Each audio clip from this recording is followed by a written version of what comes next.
Shalom, esta es la parashá Jucat, viene en el libro de Números capítulo 19 y comienza en el verso 1 diciendo: Veidaber Adonai el Moshe Beel a Aharón le Emor. Habló a Adonai a Moshe y a Aharón diciendo: este es el decreto de la Torah. Sot Jucat HaTorah. Este es el decreto de la Torah que ordenó Adonai diciéndole: háblale a los Bene Israel y que tomen para ti una vaca totalmente bermeja, que no tenga defecto, que no haya sido puesto sobre ella yugo, y la darán a Eleazar el Cohen, y él la sacará fuera del campamento y la degollará frente a él, y tomará a Eleazar el Cohen de su sangre con un dedo y salpicará hacia el frente de la tienda de reunión de su sangre 7 veces. Y alguien incinerará la vaca delante de sus ojos, su cuero, su carne, su sangre, con sus heces la incinerará. Y tomará el Cohen madera de cedro, hisopo e hilo carmesí y los arrojará en medio del fuego en el que arde la vaca. Después sumergirá sus vestimentas el Cohen, lavará su carne en agua y posteriormente irá al campamento, y permaneciendo contaminado el Cohen hasta el anochecer. Quien la incinera sumergirá sus vestimentas en agua, lavará su carne en agua, permanecerá contaminado hasta el anochecer. Y reunirá un hombre puro. Esta es una palabra importante, un ish tahor, un hombre puro, la ceniza de la vaca, y la pondrá fuera del campamento en un makom tahor. Un hombre puro va a tomar las cenizas de la vaca y las va a poner en un lugar puro, y será para la congregación de los Bene Israel salvaguardia, como agua de rociadura, para purificación es. Y sumergirá quien reunió la ceniza de la vaca sus vestimentas, y también permanecerá contaminado hasta el anochecer. Y será para los Bene Israel y para el prosélito que reside entre ellos un decreto. Verso 10, quiero ver qué palabra dice ahí. Israel Beleger. Aquí dice que para el extranjero, en el español aquí es traducido como prosélito, cosa que puede sonar como sinónimo, pero en realidad el ger es el extranjero que está junto con el pueblo de Israel en la observancia de los mandamientos. Entonces quiere decir que este mandamiento de la Torah aplica a todo el pueblo de Israel como a los no judíos que observamos la Torah. Hoy en día todos estamos contaminados de difunto porque no tenemos cenizas de la vaca roja, y como no hay cenizas de la vaca roja, no hay templo y todos estos detalles, no podemos ser purificados porque no tenemos los elementos que la Torah demanda para ser purificados. Y si no pudimos cumplir con estos requerimientos, tampoco podemos usar una lógica, no sé si llamarla extranatural o supernatural, en el sentido que cuando no entendemos algo, en una ocasión una persona me dijo: eso es un poco difícil y como usted lo explica, no lo puedo entender tampoco. Dice, me decía esta persona: ¿por qué mejor no se lo dejamos al Espíritu Santo para que Él nos lo vaya revelando o nos lo enseñe? Y suena algo como muy cómodo, pero la verdad es que tenemos la palabra profética más segura, que es la Santa Escritura, y tenemos también la interpretación de los sabios de Israel. Entonces, antes de dejarle al Ruach HaKodesh algo de tarea para que nos revele, es nuestra obligación agotar todo lo que tenemos a nuestro alcance para poder entender, tal vez un poco, como mencionábamos al principio, o tal vez más, si es el mérito que tengamos acerca de estos conceptos. Y voy a leer del comentario de ArtScroll, aquí en la parte inferior de la página 894, dice: la vaca roja.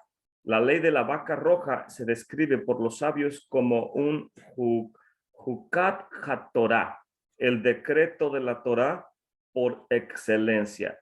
Es decir, está más allá del entendimiento del ser humano. Ello se debe a que el Hasatán y las naciones podrían burlarse de Israel preguntando: ¿Cuál es el propósito de este mandamiento? Ante lo cual la Torá afirma que es un decreto del Creador y nadie debe cuestionarlo. Así lo interpreta Rashi. El Ramban, Rabbi Moshe ben Nachmanides, explica que este mandamiento en especial despierta la sorna de los herejes debido a que es realizado fuera del templo, lo que de alguna manera parecería como un intento de congraciarse con los demonios de los campos. Los comentaristas de la Tosefta, Tosafot, en el tratado Abodá Zará 35a, explican que no se debe tratar de explicar este precepto, dado que el Creador nos comunicó sus mejores y más íntimos preceptos en la forma de, por decirlo así, un beso divino, o sea, en la intimidad de un amado con su amada. Pues qué bonita explicación nos da aquí el Chumash de ArtScroll. Y es verdad, los sabios también nos dicen que debido a que las almas no se pueden tocar, ¿cómo puede externar amor un individuo en su alma, en su hombre interior? ¿Cómo se lo externa a otra persona? Y los sabios utilizan esta analogía. Debido a que las almas no se pueden tocar, ¿qué hacemos? Nos abrazamos las personas, le damos un abrazo a una persona o el esposo besa a su esposa y es una manera de transmitir el amor. Los sabios de Israel nos dicen que la Torá funciona en ese contexto, que quien la ama, la Torá le ama también a esa persona. Quien pone sus ojos en el texto bíblico o en el pergamino de la Torá, en la letra negra, lo que viene ahí, uno trata de verse como ve uno a su amado, a su amada. Se quiere ver uno en su pupila y de igual manera el amado quiere verse en la de uno. Entonces, de igual manera, la Torá nos ama si nosotros la amamos. Si dicen las oraciones del Sidur cuando hacemos Birkat HaTorá, que no debemos estudiar la Torá por un motivo ulterior, o sea, para sentir que sé mucho o para decir que aprendí un secreto o cosas así, sino que nos imbuimos en el estudio de la Torá porque amamos la Torá, porque amamos a nuestro Padre Celestial y de esa manera la Torá nos ama a nosotros también. Y los sabios de Israel también nos dicen que cuál es el momento en el cual los esposos se dicen sus secretos, y los sabios de Israel dicen que en la cuarta vigilia, la última porción de la noche, justo antes del amanecer, cuando es el momento más oscuro, es el momento más íntimo, y es cuando el esposo y la esposa es propio que tengan su intimidad, y es el momento en que él le dice secretos a ella y ella le dice secretos a él. Y los sabios de Israel nos enseñan también en este contexto que nuestras oraciones que tenemos en el Sidur son las tres tradicionales. La de la mañana se llama Shaharit. Shahar significa oscuro o justo antes de que salga el sol es cuando hacemos el servicio matutino. Y esto lo hacemos en el mérito de nuestro patriarca Abraham, quien se levantó temprano, enalbardó su asno y fue al monte como el Eterno le había pedido. Y la oración del mediodía, Minjá, la hacemos en el mérito de nuestro patriarca Yitzhak, porque nuestro patriarca Yitzhak, él, cuando Abraham envió a Eleazar el siervo para que trajera una esposa para Yitzhak, Eleazar venía con Rebeca, con Rivka, sobre el camello, y cuando llegaron al monte Moría, ella miró a un varón que estaba orando y le preguntó a Eleazar, ¿quién es ese varón de hermoso parecer? Y Eleazar le dijo, es Yitzhak, tu esposo. Y ella se cubrió inmediatamente. Entonces, la oración del mediodía corresponde a Yitzhak, nuestro patriarca, y la oración del final del día, antes del anochecer, los sabios nos dicen que es en el mérito de Jacob Avinu, nuestro patriarca Jacob, porque cuando él vino al monte Moría, puso las 12 rocas, se acostó y tuvo este sueño de la escalera y dijo, esta no es otra cosa sino la puerta del cielo y la casa del creador del universo, bendito sea su nombre. Y la oración del fin del día o de la tarde. Por entrar la noche se le llama Arvit y es en el mérito de Jacob Avino. Cuando viene el rey David, es el punto que quería llegar. Cuando viene el rey David, le dice a nuestro Padre Celestial, Ribón Shel Olam, Señor del universo, toda mesa tiene 4 patas y todo trono tiene 4 patas. Y tu trono nada más tiene 3, Abraham, Yitzhak y Jacob. Te falta un cuarto soporte, una cuarta columna. Y nuestro Padre Celestial le dice, David, esto es un midrash. Y el Eterno le dice, David, ellos fueron probados y no pidieron ser parte de mi trono y pasaron las pruebas. Dice, y tú estás pidiendo ser parte del sustento de mi trono. Y dice, es difícil. Y el rey David es cuando dice en uno de sus salmos, pruébame, Señor, pruébame. Y el Eterno le dice en este midrash, te voy a probar, y no solamente te voy a probar, sino te voy a decir de qué manera te voy a probar, y no vas a pasar la prueba. Y es cuando viene el asunto de Betsabé, que el rey David vimos lo que tuvo que pasar por causa de ver que de esta mujer viene la descendencia del Mesías, y tuvo que tomar una decisión, darle lugar al linaje del Mesías o no hacerlo. Y es difícil para hombres de grande estatura espiritual tomar decisiones que ante los demás hombres, que no tenemos ni siquiera un poco de nivel de estos grandes hombres, personajes bíblicos que nos enseñan tantas cosas, la gente juzga y dice, ¿por qué Salomón hizo eso? ¿Y por qué el rey David hizo eso? Y no lo entendemos, pero él fue probado y padeció por las consecuencias de sus decisiones. Sin embargo, aprendemos acerca de él lo que es el arrepentimiento, de estar en el fondo de un lago cenagoso o del piso lleno de polvo, de lo peor, y de ahí el Eterno puede levantarnos. De tal manera que el Eterno le permite al rey David ser la cuarta pata del trono, la cuarta columna del trono de la gloria, y a él le corresponde la oración de la medianoche. Y los sabios de Israel nos enseñan, se le llama el Tikkun Halayla, la reparación de la medianoche, que los grandes estudiosos se desvelan estudiando. La mayor parte de ellos toman una siesta durante la tarde para en la noche levantarse, estudiar la Torá cuando todo está silencio, todo el mundo está descansado, como medio muerto en sus camas, y el rey David de esa manera ponía su arpa en donde estuviera con su rebaño en el monte, la colgaba de un árbol, la ponía en alguna piedra, y en la medianoche venía un viento que soplaba y movía las cuerdas y lo despertaba. Y cuando él despertaba por este viento del Ruach HaKodesh, él tomaba el arpa y comenzaba a componer los salmos. Entonces, al rey David le corresponde la oración de la medianoche, y no es algo que, si difícilmente la gente viene a los servicios matutinos, todos los Shabbat estamos viendo cuántos varones están entrando por esa puerta para ver si podemos cumplir con un servicio glorioso al Eterno como debe de ser, la reparación de los 10 espías. Todo el mundo leemos todo eso que acabamos de ver en las parashás, que la reparación del error de los 10 espías es que hay al menos 10 varones en las congregaciones para poder hacer un servicio completo. Y el mundo ortodoxo batalla teniendo 10 varones.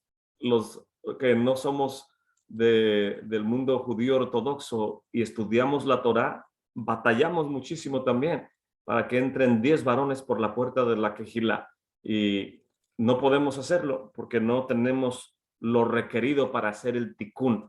Y digo esto de manera que si no tenemos 10 varones en la mañana, en Shabbat, que se supone que es un día de descanso y que las gentes deben de separar ese día para el estudio de la Torá y anhelar la era mesiánica, estar con el Mesías, estudiando en la yeshiva celestial, etcétera, y no vienen, en la medianoche es más difícil también que alguien se levante a estudiar. Pero esto es lo que los sabios nos enseñan, y la sabiduría de lo alto ama a quien ama la Torá. Y el rey David, vemos los salmos, el Salmo 119, Una letra de la Torá 8 veces va más allá del 7. 7 es perfección en este mundo. El 8 significa más allá de la perfección de este mundo.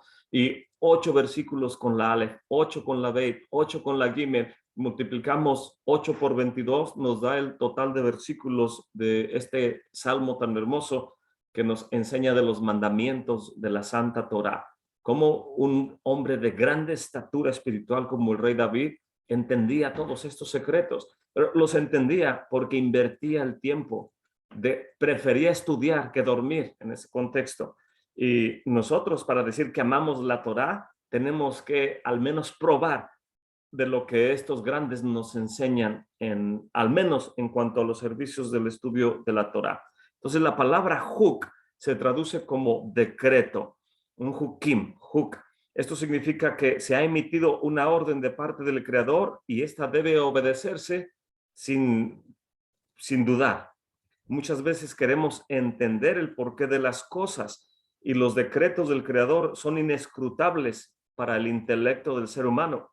Muchos preguntan, ¿por qué esta porción inicia señalando, este es el decreto de la Torah? Sotz, dice aquí, Sotz Hukat HaTorah. Este es el decreto de la Torah.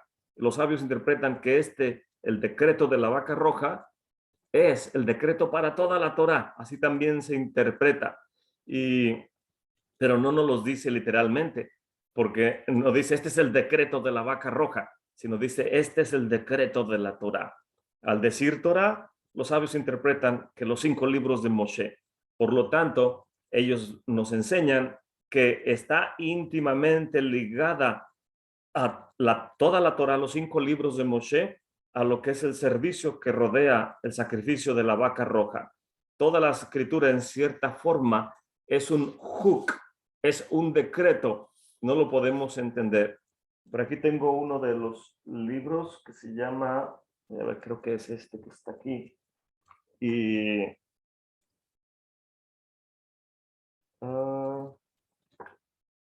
estoy seguro si es este, pero es un libro que nos enseña, dice, las 70 caras de la Torá. Y creo que no es este libro.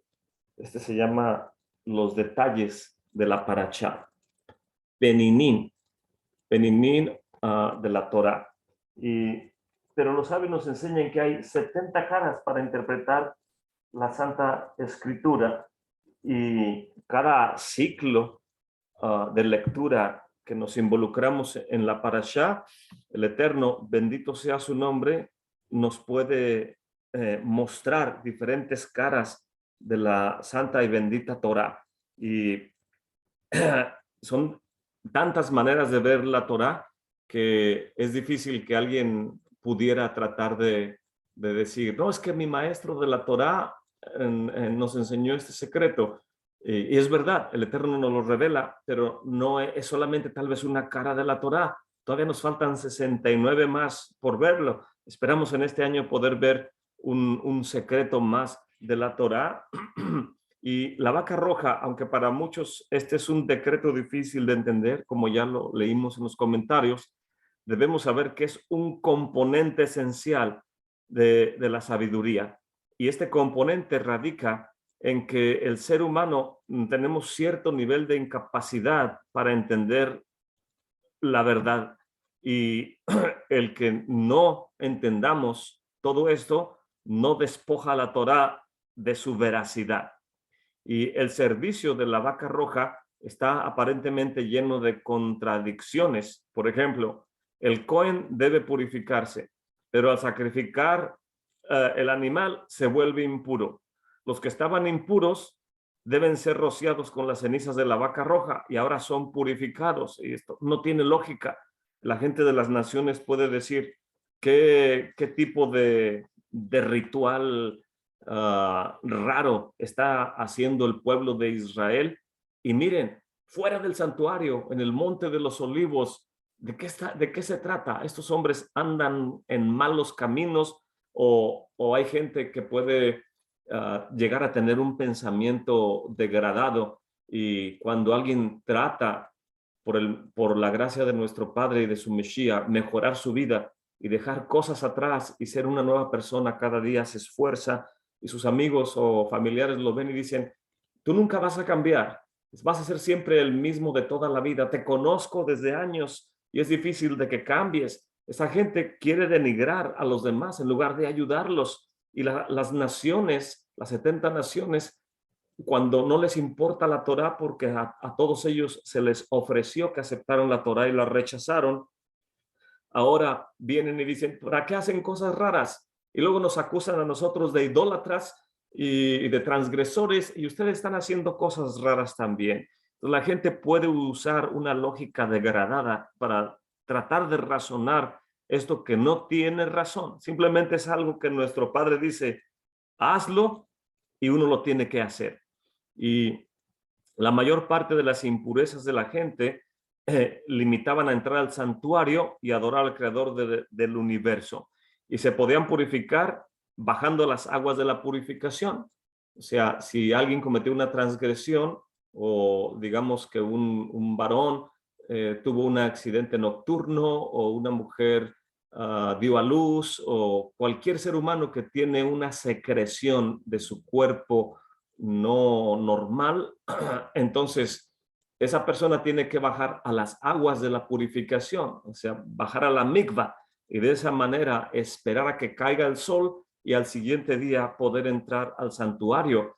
Y es por eso que mucha gente no quería en las festividades, perdón, de ascenso a la Santa Ciudad de Jerusalén, no podían entrar a cuevas a dormir cuando venían con sus hijos en las festividades, porque decían, no sea que alguien haya sepultado a algún fallecido ahí y nos vamos a desconsagrar y no vamos a poder estar delante de la presencia del creador del universo.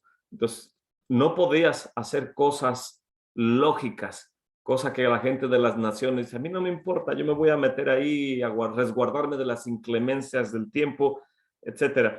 Y entonces todo eso tiene la persona que meditar y hay circunstancias en las cuales puedes bajar a las aguas de la purificación. E incluso hay diferentes niveles de agua de purificación.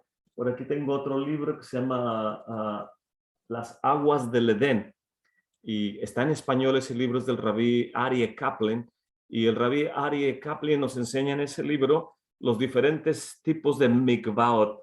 Hay aguas vivas, que agua viva tiene que estar corriendo, pero hay agua viva que cubre para ciertas cosas y hay agua viva que no cubre para ciertas cosas. Entonces, dependiendo de la transgresión, tiene uno que buscar el agua de purificación. Y sin embargo, para la contaminación de muerto, hoy en día no hay purificación. No hay agua de mikvah que limpie a una persona de contaminación de difunto. Este tipo de impureza solo puede ser quitado con las cenizas de la vaca roja. Por eso hoy en día todo el mundo estamos contaminados de difunto, excepto, me viene a la mente algo que me platicó el hermano Joseph Good, que ya se los he platicado anteriormente aquí. Y es que un día en Jerusalén, platicando con el rabí Haim Richman, le estaba comentando el rabí Haim que hay familias de Kohanim hoy en día que viven aislados del resto de la comunidad. Y desde que se instituyó el Instituto del Templo, hace creo un par de décadas, no estoy seguro la fecha exacta, pero los rabinos del Instituto del Templo, entre otros sabios de Israel, le preguntaron a familias que son del ADN de los Kohanim y les preguntaron que si llegaban a contraer nupcias, estaban dispuestos estos nuevos matrimonios a tener a sus hijos en un lugar aislado del resto de la comunidad y ahí podrían formar una comunidad santificada en el sentido de que sus hijos no se contaminaran de difunto, caminando en lugares donde posiblemente había un difunto o gente que estaba contaminada de difunto, los llegue a impurificar, etcétera. Y estas parejas o estos jóvenes que escucharon, llegaron con el tiempo a casarse y aceptaron esa responsabilidad. y el Rabbi Chaim Richman le estaba diciendo, tenemos comunidades de Kohanim y sus hijos no están contaminados de difunto. Estamos esperando que llegue el momento y tenemos también becerras alazanas en los corrales del Instituto del Templo y todo está preparándose para la construcción del santuario.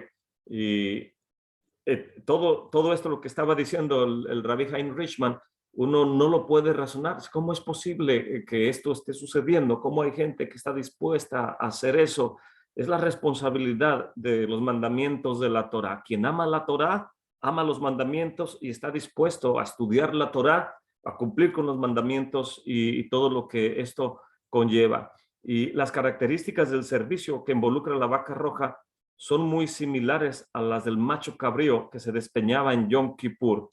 A ambos se les transfiere la impureza o pecado de las personas, por lo tanto, quien toca el animal se impurificaba. Tanto la vaca roja como el macho cabrío de Yom Kippur son servicios que se llevan a cabo fuera del santuario, y por esta causa es necesario que la máxima autoridad, en este caso el Kohen Gadol, fuera quien con su autoridad diera representación a estos servicios. Y voy a poner una lista aquí que tengo en mis notas, por si alguien las quiere tomar. No sé si alguien tiene algún comentario, hermanos, antes de continuar.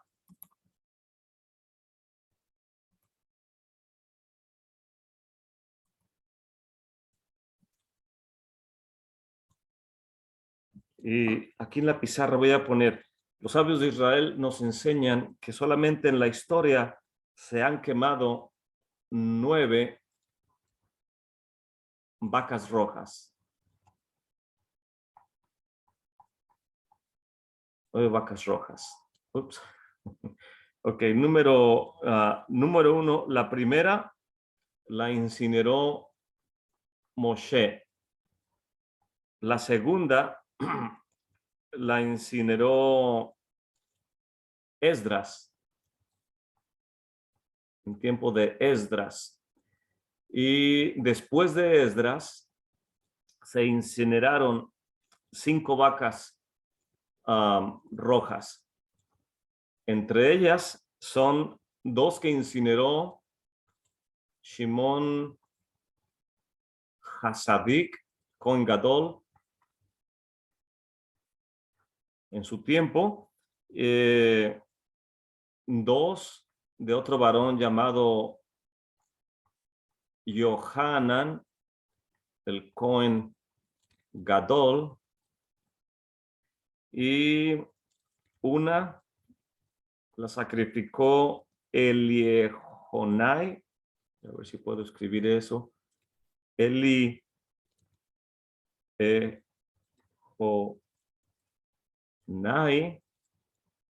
ben Jacob.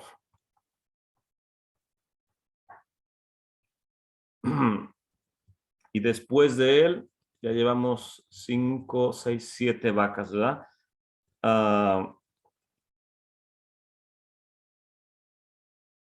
Otra la incineró, voy a poner aquí número 4, creo que se escribe Hanameel.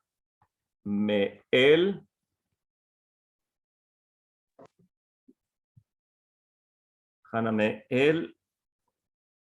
Él incineró otra más. Voy a poner una aquí. Y por último, la última la incineró Ishmael ben Piavi. Piavi. Y esto nos da un total de 9 vacas rojas. Los sabios de Israel nos dicen en la Gemara que solamente va a haber un total de 10 vacas rojas en toda la historia del ser humano, y la décima vaca, los sabios de Israel nos dicen que va a venir a incinerarla el Mashiach.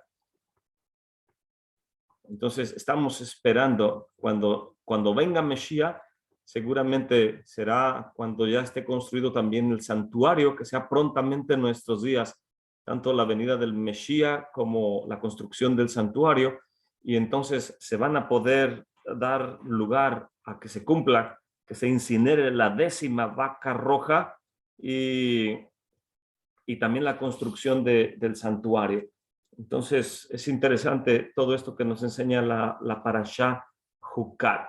Entonces el Juk, esta parashá es un mandamiento sin lógica, y algo también interesante es que esta porción en Pesaj es la porción que se lee en Rosh Hodesh de Pesaj, esta porción Jucat. Voy a poner aquí lectura de Rosh Hodesh Pesaj. Pesaj, ahí está. Y en este contexto, Rosh Hodesh conmemora la creación del pueblo de Israel. En Pesaj, cuando salimos en Nisan, los sabios de Israel interpretan por qué la Torá no inicia en Nisan. Es cuando el pueblo de Israel está iniciándose como una nación. Entonces, es un tiempo muy importante cuando comenzamos el nuevo calendario religioso. En el mes de Nisan inicia el conteo de los meses y una nueva creación, una nueva nación que está dando lugar. Y la vaca roja en este contexto tenía que ser sin defecto, como el pueblo de Israel también estábamos sin defecto antes del becerro de oro. También se requiere que nunca haya sido puesto un yugo encima de ellos, encima de esta vaca, perdón. Y se tenía que incinerar, y estos rituales tomaban lugar fuera del santuario. Y ya dijimos que el puro se impurificaba y los que estaban impuros se purificaban. Una aparente contradicción. En este contexto, el Ish Tahor, los sabios de Israel nos enseñan en que un hombre puro es el que tenía que llevar esta vaca alazana o vaca roja caminando fuera del santuario hasta el monte de los olivos, donde se construía un puente para que esta vaca caminara por ahí y se mantuviera en purificación, y no podía ser contaminada de nada. Nadie podía tocar a esta vaca alazana. Los sabios nos enseñan que, voy a tratar de dibujar aquí, voy a ir hacia arriba con esto. Si el monte del templo está aquí, y luego está el arroyo de Kidrón, y luego acá está el monte de los olivos, la vaca roja tenía que ser incinerada sobre el monte de los olivos, porque aquí donde está la piedra Eben Shetia, donde estaba el lugar santo y el lugar santísimo, donde estaba el ulam o el porche, y después estaba el atrio de Israel, el altar del sacrificio, y sobre el altar del sacrificio estaban la columna de humo que se elevaba, el velo que se rasgó estaba aquí enfrente, y después viene el atrio de las mujeres, y como está en forma de descenso, el muro exterior del templo, donde está lo que hoy en día erróneamente se le llama la puerta dorada, cuando se incineraba la vaca roja aquí, el Cohen tenía que estar mirando por encima del muro, a través de las puertas de Nicanor que estaban aquí, por encima del altar, a través del velo, para poder ver hacia el lugar santísimo donde estaba el arca. Entonces, los sabios de Israel dicen que se construía un puente, y sabemos que es muy difícil que hubieran construido un puente sobre esta elevación. Creemos que posiblemente lo hacían en la parte baja y después traían a la becerra ascendiendo hacia acá. Ese puente, los sabios de Israel nos dicen que tenía que estar soportado en base de arcos.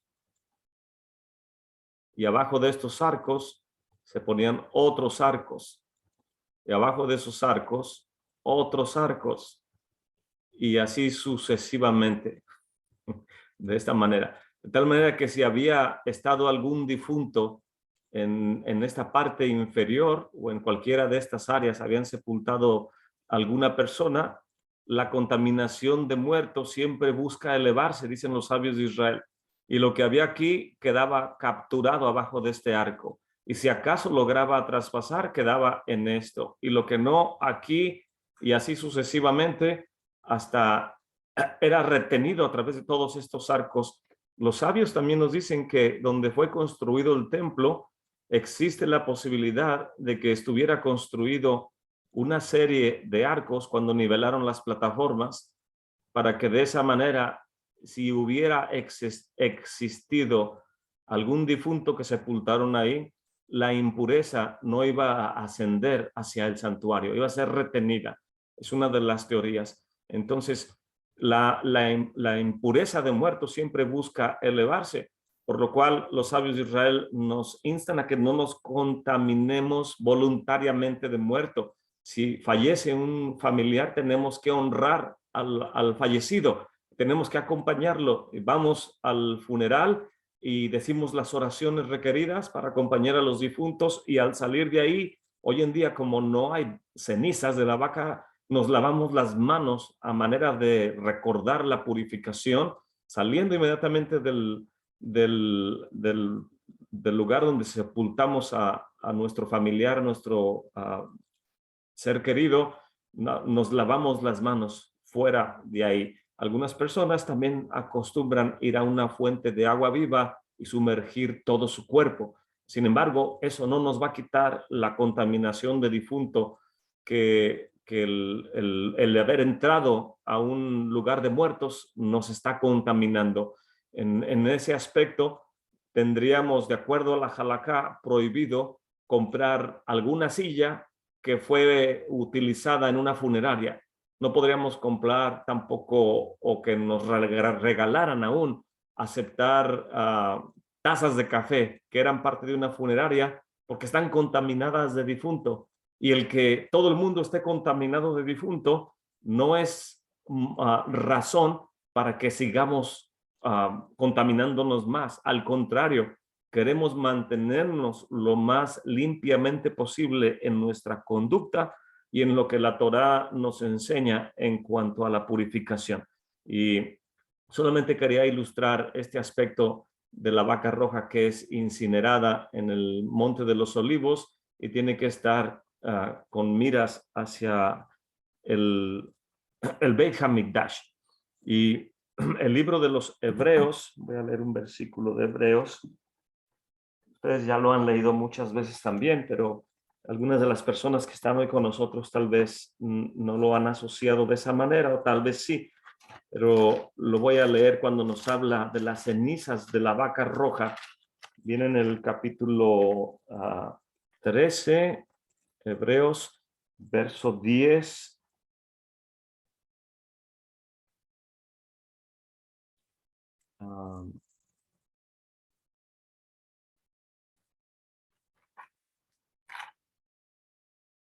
Lo voy a leer un poquito antes, donde dice: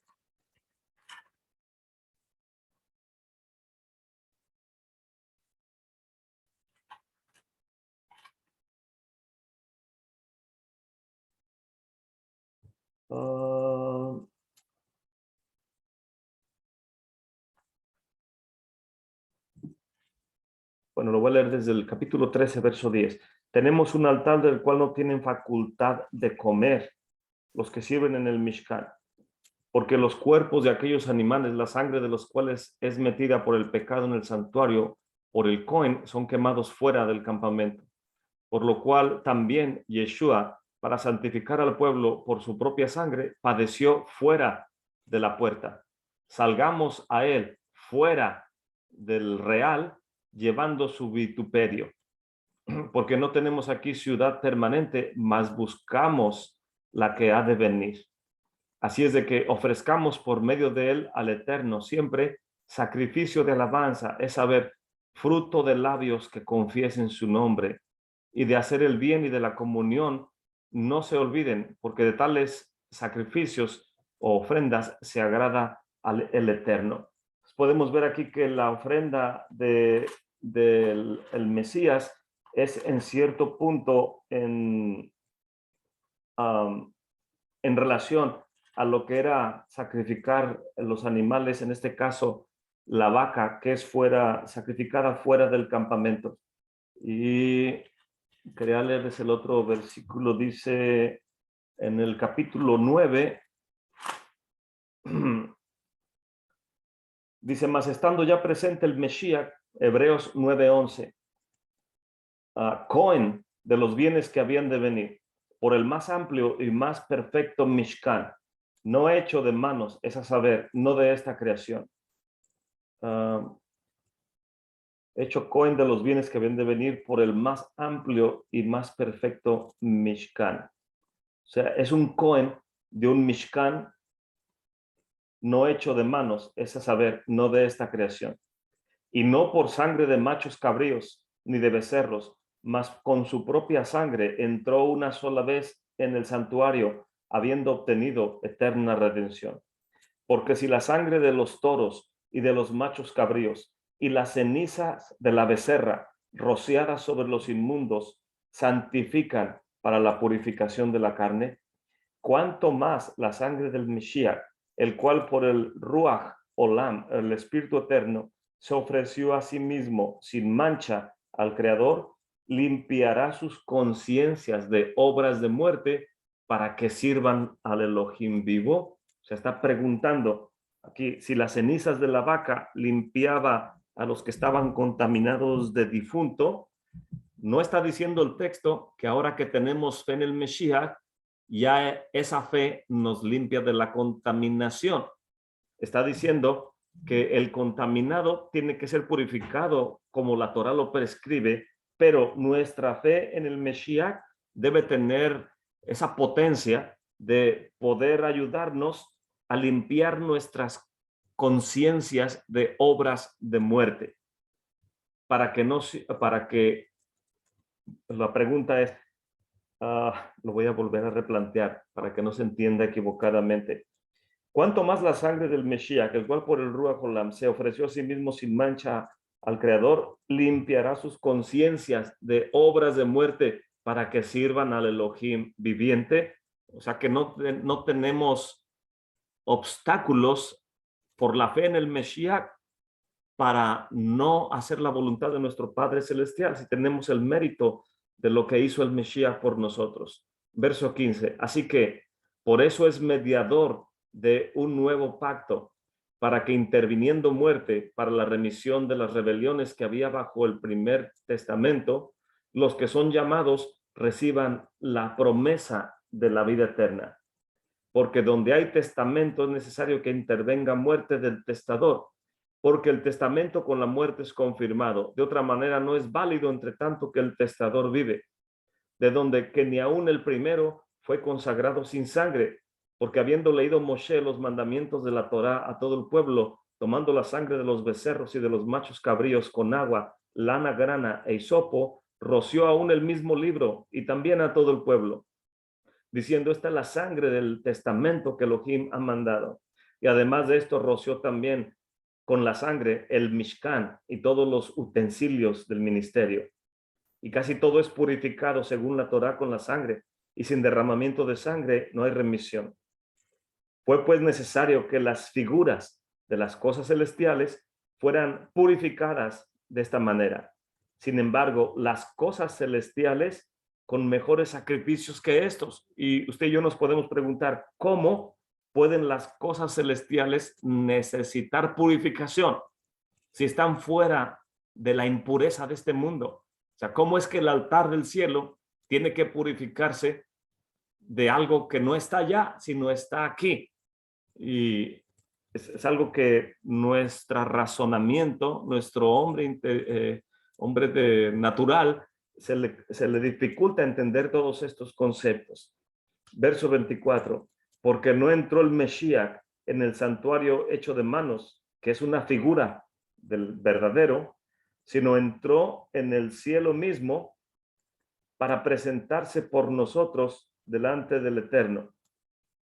Y no para ofrecerse muchas veces a sí mismo, como entra el Cohen en el santuario cada año, con sangre ajena. De otra manera, fuera necesario que hubiera padecido muchas veces desde el principio del mundo, mas ahora, una vez en la consumación de los siglos, para deshacimiento del pecado, se presentó por el sacrificio de sí mismo. Y aquí me está haciendo un señalamiento del versículo 1, perdón, del capítulo 1. Dice, una vez, más ahora, una vez en la consumación de los siglos. Versículo 12. Por la sangre entró una vez. Capítulo 10:10. En la cual voluntad somos santificados. Nos está hablando de el Salmo 40. Escribió el rey David. Sacrificio y ofrenda no quisiste, mas me preparaste cuerpo. Holocaustos y expiaciones por el pecado no te agradaron. Entonces dije, heme aquí, en la cabecera del libro está escrito, o sea, en el libro de Génesis o en la Torá, para que haga, oh Elohim, tu voluntad. El Mesías vino a cumplir con lo que dice la Torá y no entró en el santuario terrenal porque no tenía que testificar en el sentido de la quejuná que la Torá nos habla, que es entregada a Aarón y a sus descendientes, aunque Miriam, su madre, era parienta de Elizabeth, que es esposa de Zacarías, en el libro de Lucas capítulo 1. Entonces, en cuanto a su linaje, pertenece también al linaje de Aarón, pero no tenemos testimonio que él sirviera en el santuario que fuera de los Kohanim en su tiempo. Y parte de esto que, de acuerdo a la tribu, es por parte del padre, y en este caso su madre es de la tribu de Leví y también de la tribu de Judá. Entonces, lo que el libro de los Hebreos nos está diciendo, que el Mesías entró no con sangre ajena en un santuario terrenal, sino con su propia sangre se presentó en el santuario celestial. Y el punto es que menciona la vaca roja en estos versículos del capítulo 9 y el capítulo 13, en el verso 10 al 13, y son versículos un tanto interesantes. Salgamos pues fuera, lo voy a leer en el capítulo 13, verso 10. Tenemos un altar del cual no tienen facultad de comer los que sirven al Mishkan, porque los cuerpos de aquellos animales son quemados fuera, por lo cual también el Mesías, para santificar al pueblo por su propia sangre, padeció fuera de la puerta. Salgamos pues a él fuera del campamento, llevando su vituperio. Y por cierto, que haciendo hincapié en esto, hay algunos maestros o personas que enseñan que el Mesías fue puesto en el madero, en el monte de los olivos, porque de aquí se podía ver el velo que fue rasgado. Mas la narrativa en los evangelios no nos está describiendo que el centurión estaba encima del monte de los olivos. Nos está describiendo una serie de eventos que sucedieron en ese día, que los sepulcros se abrieron, el velo se rasgó, hubo un terremoto y todas estas cosas. Mas, sin embargo, para que el Mesías pueda cumplir con lo que aquí dice, las ofrendas santificadas tenían que hacerse fuera del campamento hacia el norte. Y el Monte de los Olivos no cumple con esos requisitos porque está hacia el este. La Santa Ciudad está atrás del santuario hacia el oeste y hacia acá tenemos al norte, y la ciudad de David está hacia el sur. Y es algo interesante que el Gólgota, el monte de la calavera, es parte de esta serie de mapas o cordillera que inicia con la ciudad de David, el monte Moría, y continúa hacia el noroeste, cruzando la puerta de Damasco. Enfrente de la puerta de Damasco está el Gólgota, el monte de la calavera. Entonces, hay más evidencia en lo que es el lugar tradicional del Gólgota para creer que ahí fue puesto el Mesías, que imaginarme que la narrativa está, o tratar de forzar que la narrativa está diciéndome que el Mesías es puesto en el madero encima del monte de los olivos. O sea, no hay evidencia bíblica para ese tipo de conjeturas, y son detalles que estas parashas nos pueden instar a meditar, a aprender, a escudriñar y ver qué podemos encontrar al respecto. Entonces, Yeshua viene fuera del campamento y demuestra no solamente que redime o tiene la facultad de redimir al pueblo de Israel, sino todo aquel que le busca, aunque no sea del pueblo de Israel. Como ya leímos en la Torá, voy a volver a recapitular. Dice que un nish tajor, dice, y tomará Eleazar el Cohen, salpicará, y voy más adelante del verso 7, capítulo 19 del libro de Números. Dice, y reunirá, verso 9, un hombre puro la ceniza de la vaca, la pondrá fuera del campamento, en un macón tajor, un lugar puro, y será para la congregación de los Benei Israel salvaguardia. Y como agua de rociadura de purificación es, la parte final del verso 10 dice, será para los Benei Israel y para el Ger, para el extranjero que reside en medio de ellos, como un decreto eterno.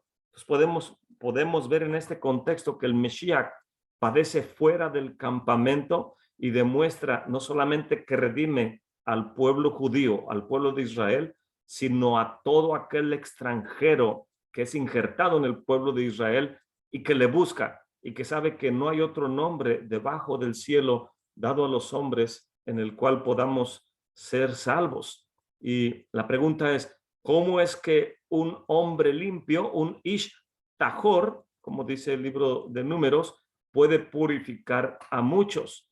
Y estaba leyendo esta mañana en Sefaria, usted lo puede buscar, pero en Sefaria viene un comentario en la Tosefta, Tratado de Mai.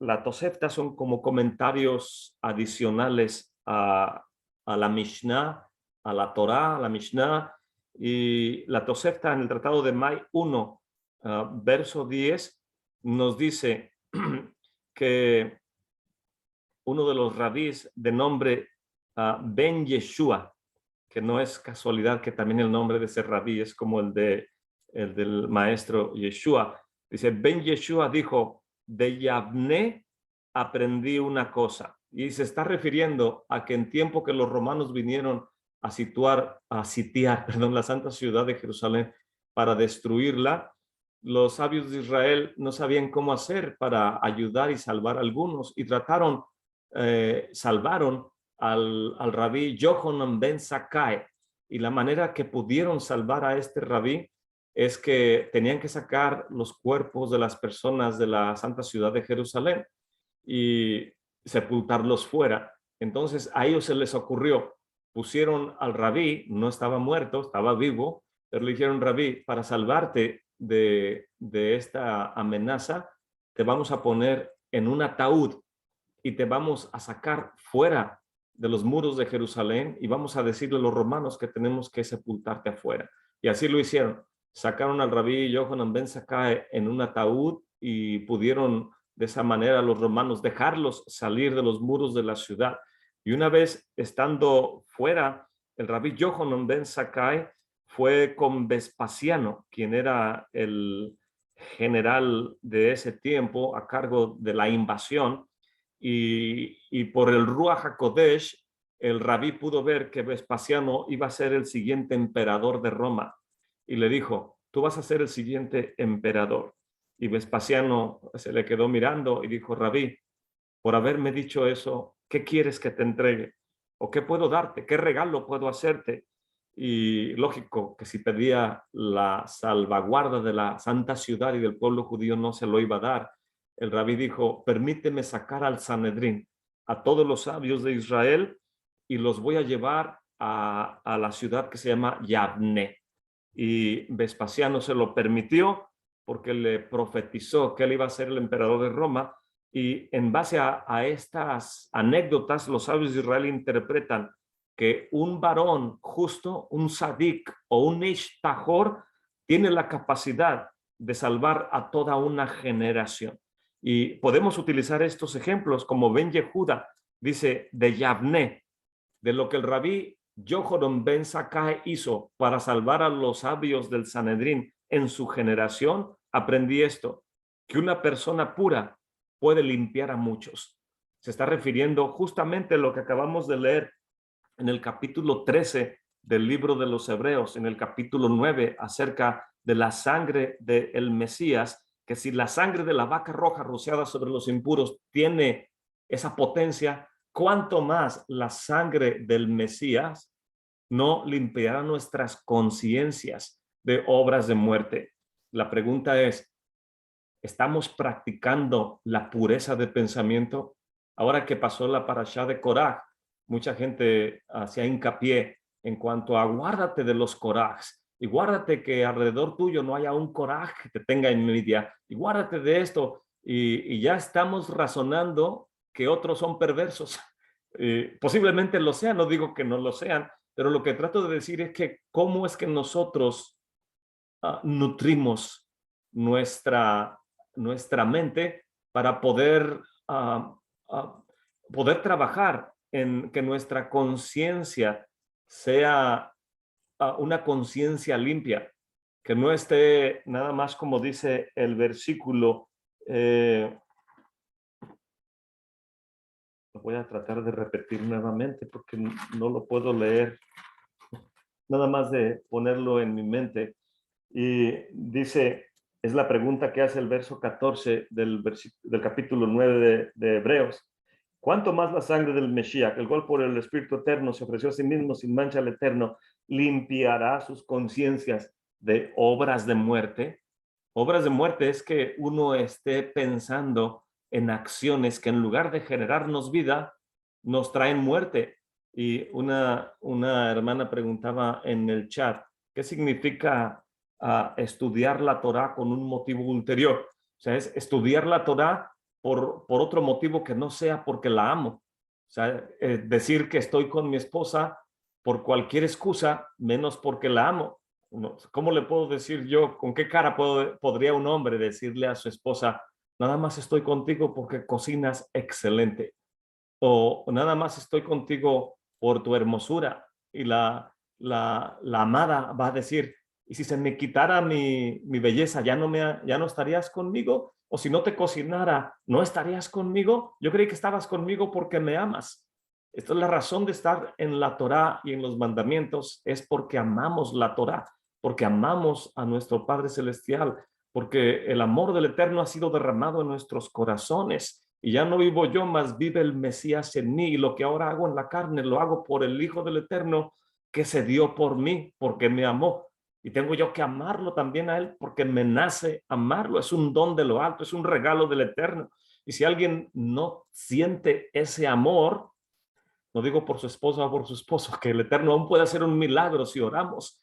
Y también el Eterno puede hacer un milagro en nuestros corazones, permitiéndonos amar a su Mesías, permitiéndonos el milagro de amar su Torah, no por decir que sé más o que aprendo más o que estudio con fulano, con sutano, o que tengo una página tal o un canal de YouTube o lo que sea. No es por eso. Estudio la Torah porque la amo. La Torah me ama a mí también, porque es recíproco el amor. Entonces, aquí esto nos enseña. Alguien tiene su Los secuestran micrófono abierto. niños, Puede cerrar su micrófono. o hay una emergencia por parte de la policía. Ya no le pude poner mute. Oh, creo que ya. Entonces, de esta manera podemos meditar un poco en que las obras de muerte en nuestra conciencia tienen que ser erradicadas. por el mérito del Mesías. No estoy hablando del mérito de algún rabino del cual aprendemos la Torá o de algún maestro de la Torá que es nuestro favorito o nos sentimos muy atraídos a la manera en cómo enseña, porque es lógico que cada uno de nosotros nos sentimos apegados a cómo otros enseñan la Torá porque somos afines a esa manera de enseñanza. No estoy diciendo que sea malo, qué bueno es eso, mas sin embargo, la sangre del Mesías va mucho más allá de todo esto. Incluso si llegara a interpretar, el Eterno nos libre de eso, los mandamientos de la Torá de una manera errónea, de tal manera que me desvía a mí mismo o desvía a otros, eso también puede ser considerado una obra de muerte. La sangre del Mesías tiene el poder de ayudarnos a ser libres de toda esa contaminación que hay a nuestro alrededor. Solamente tenemos que enfocarnos en lo que es este mensaje. Y voy a tratar de terminar el mensaje que ya llevo mucho tiempo hablando. Y en Primera de Pedro, capítulo 3, verso 18. Primera de Pedro dice, está hablando acerca de la conciencia también. Lo voy a leer desde antes. Verso 13, capítulo 3, verso 13 de Primera de Pedro. ¿Y quién es aquel que les podrá dañar si ustedes hacen el bien? Mas también, si alguna cosa padeces por hacer el bien, son bienaventurados.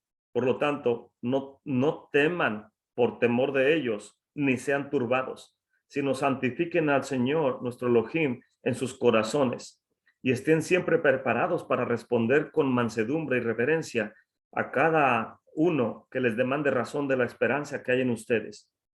Verso 16, teniendo buena conciencia, para que en lo que murmuran de ustedes como de malhechores, sean confundidos los que blasfeman su buena conducta en imitando al Mesías. Porque mejor es que padezcan haciendo el bien, si la voluntad del Eterno así lo quiere, que haciendo el mal.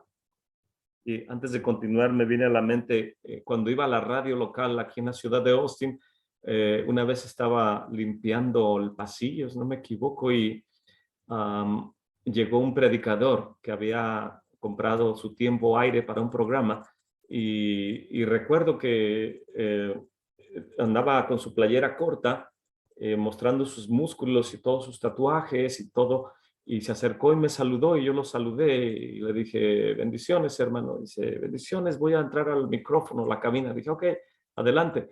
Y volteé a él y me dice, quiero darle un testimonio. Le dije, ok. Y me dice, antes de venir a los pies del Mesías, yo era de lo peor y no podría contarle las maldades que hacía antes de conocer al Mesías. Y me le quedé viendo y le dije, ¿y todo lo que padeciste fue por amor al Mesías, por amor al creador del universo, bendito sea su nombre? Dijo él, no sabía nada de eso. Le dije, ¿lo hiciste en perversión? Dijo, sí. Le dije, entonces no me hables de ello. Le dije, háblame cuando padezcamos por causa del evangelio, eso me va a impactar más de lo que hiciste cuando no conocías de la escritura. Y se quedó viéndome, se dio la vuelta y se fue. Pero muchas veces creemos que si padecimos por nuestras propias perversiones es algo loable, ¿no? Es algo vergonzoso que no debimos haber hecho. Mas, sin embargo, aquí no está diciendo Primera de Pedro, mejor es que padezcan haciendo el bien si la voluntad del Eterno así lo quiere, que haciendo el mal. Verso 18, porque también el Mesías padeció una vez por los pecados, el justo por los injustos, para llevarnos al Eterno, siendo a la verdad muerto en la carne, pero vivificado en el Espíritu.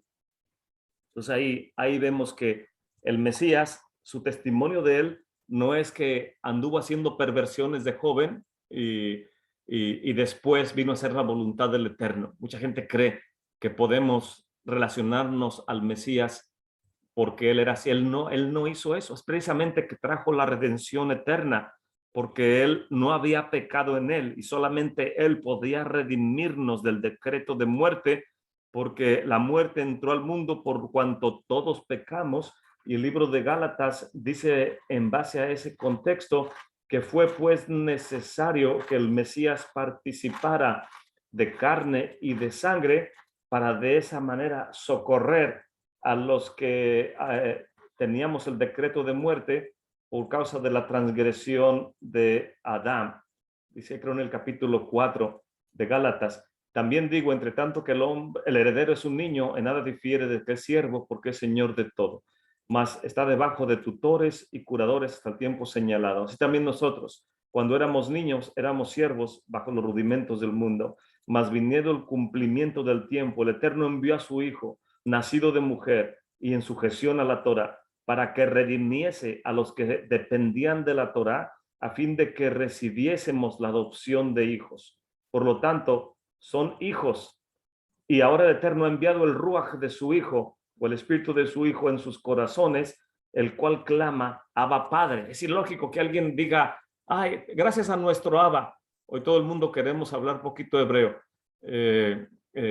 Mi Abba te bendiga, o Todá Rabá, y cosas así. Pero si hacemos eso, es algo hermoso, no digo que no lo sea. Lo que trato de decir es que a veces decimos Abba a nuestro Padre, pero tiene que ser por el Ruach que está en nosotros y no por un motivo ulterior de demostrarle a otros que ya me sé 2 palabras en hebreo o que tomé un curso bíblico de hebreo, perdí un curso de hebreo bíblico y ahora sé más que otros, y etcétera. O sea, no es por motivos ulteriores. No es por eso, es por amor, porque el Mesías es el ejemplo que nos da de poder nosotros meditar en todos estos conceptos. Entonces, nosotros también tenemos que conducirnos como Él nos vino a mostrar que se condujo cuando estuvo en esta tierra. Porque si la salvación o la redención fuera por el cumplimiento de los mandamientos, no era necesario que viniera un Mesías. El libro de Romanos y Gálatas explican todo eso con mucha claridad. Entonces, me voy a deshacer de la Torá porque la redención es por la fe en el Mesías, de ninguna manera, porque el libro de Romanos dice que la meta de la Torá es llevarnos al Mesías, y la Torá es nuestra nana, es nuestra maestra, es nuestra cuidadora para llevarnos al Mesías. Entonces, no existe ese razonamiento de desechar la Torá porque ya conozco al Mesías. Al contrario, establecemos que he conocido del Mesías por los mandamientos de la Torá. Es lo que nos enseña el libro de Romanos y en el libro de Gálatas. Y para finalizar, hay 4 beneficios, nos enseñan los sabios de Israel, acerca de los Sadik, de los sabios de Israel. La parasha nos enseña la muerte de Miriam, y también vamos a ver la muerte de Moshe en el libro de Deuteronomio, la muerte de Aarón, etcétera. Entonces, estos 3 grandes nos enseñan grandes beneficios. Y uno de ellos, lo voy a poner aquí, un beneficio es que el mundo se sostiene en base a ellos. El mundo se sostiene. ¿En qué sentido?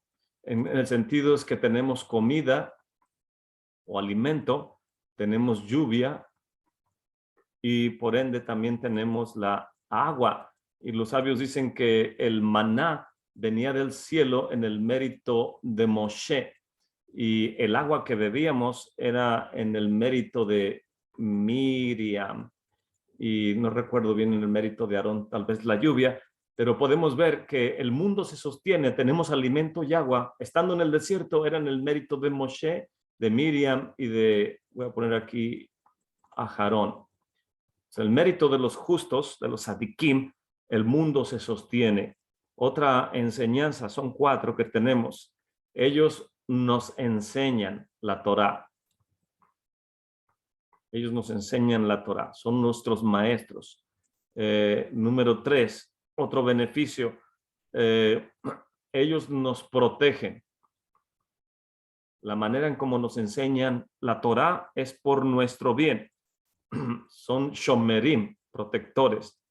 Y número 4, la manera en que ellos nos enseñan o su conducta nos cubre. Y no es esa es la palabra, no es exagerado Todo el mundo sabe en Israel que el mundo se sustenta porque en cada generación hay un grupo de justos que en el mérito de ellos hay comida, hay alimento, hay agua, hay lluvia, hay menos guerras, hay menos desorden en el mundo. Entonces todo esto ocurre porque hay sabios, hay estudiosos que oran no solamente por el pueblo de Israel, sino también por todas las naciones, por la paz del mundo. Y si vemos que hay un caos a nuestro alrededor, teniendo esos justos en nuestra generación, ¿qué sería sin esos justos en nuestro alrededor?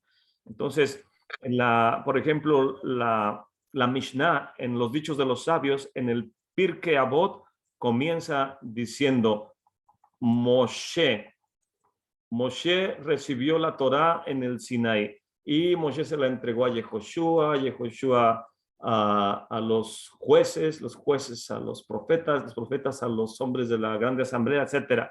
Pero quien abre, el nombre que abre Pirkei Avot es el nombre de Moshe, es el mérito de Moshe, porque todo en la escritura involucra un orden y una herencia, una mesorá. Y Aarón le entregó la estafeta a Eleazar. Siempre nos conectamos con alguien superior. El Mesías decía, las palabras que yo les hablo no son mías, sino del que me envió. Y no vengo a hacer mi voluntad, sino la voluntad del que me envió. Entonces, vemos que todo en el servicio a nuestro Padre Celestial involucra un orden. Tenemos un orden de lecturas, las parashás semanales. Tenemos un maestro encima de nosotros. Los sabios de Israel dicen, hazte un maestro, ponte un maestro, escoge un maestro encima de ti. Y tengo maestros, tengo rabinos que no saben que son mis maestros, pero yo los escogí a ellos. Ellos no me escogieron a mí. Y mi conducta tiene que regirse en base a lo que ellos me enseñan y tengo que imitar y poder decir que yo estudio con fulano o con sutano. Somos fieles a nuestro Mesías porque él también dijo, hagan esto en memoria de mí. O sea, si me van a recordar, si me aman, guarden mis mandamientos. Y estamos viendo el nivel de responsabilidad que tenemos los creyentes en Mesías y que no es algo muy sencillo. Es complicado, es difícil y nos va a costar todo lo que hay en nuestra carne y todo lo que es de este mundo que quiere tentar a nuestra carne para poder hacer la voluntad de nuestro Padre que está en el cielo, en el mérito de la sangre del Mesías. Y nada más, bueno, tengo más notas, no quiero entretenerlos más, pero quería enfatizar todos estos puntos y el Eterno nos ayude a perseverar en esta gracia.